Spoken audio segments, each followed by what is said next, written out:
Mahakama ya hakimu mkazi Kisutu imewapandisha kizimbani raia mmoja wa China na wenzake wawili raia wa Tanzania wakikabiliwa na shitaka la kukutwa na kobe 104 ambazo hizo nyara za serikali bila ya kibali. Hii ni ripoti ya Exaudi Mtei ikiarifu zaidi.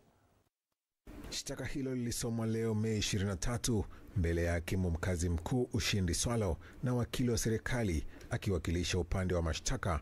Aaron Titus alidai kuwa upelelezi bado unaendelea na kuiomba mahakama kupanga tarehe nyingine kwa ajili ya kutajwa kwa kesi hiyo.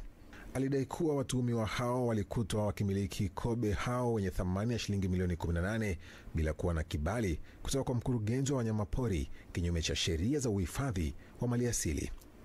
Baada ya kusomewa shtaka hilo, washtakiwa hawakutakiwa kujibu chochote kwa kuwa kesi hiyo bado ipo katika hatua za upelelezi. Washtakiwa wote waliruhusiwa kuwa nje kwa dhamana baada ya kutimiza masharti yaliyowekwa, ikiwemo kuwasilisha fedha taslim au hati ya mali isiyohamishika yenye thamani ya shilingi milioni 4.5. Aidha, mshtakiwa Liang ambaye si Mtanzania alitakiwa kuwasilisha hati yake ya kusafiria mahakamani hapo. Mahakama pia ilitoa amri kwa washtakiwa wote kutosafiri nje ya mkoa wa Dar es Salaam bila kibali cha mahakama. Kesi hiyo imepangwa kutajwa tena Juni 5 mwaka huu.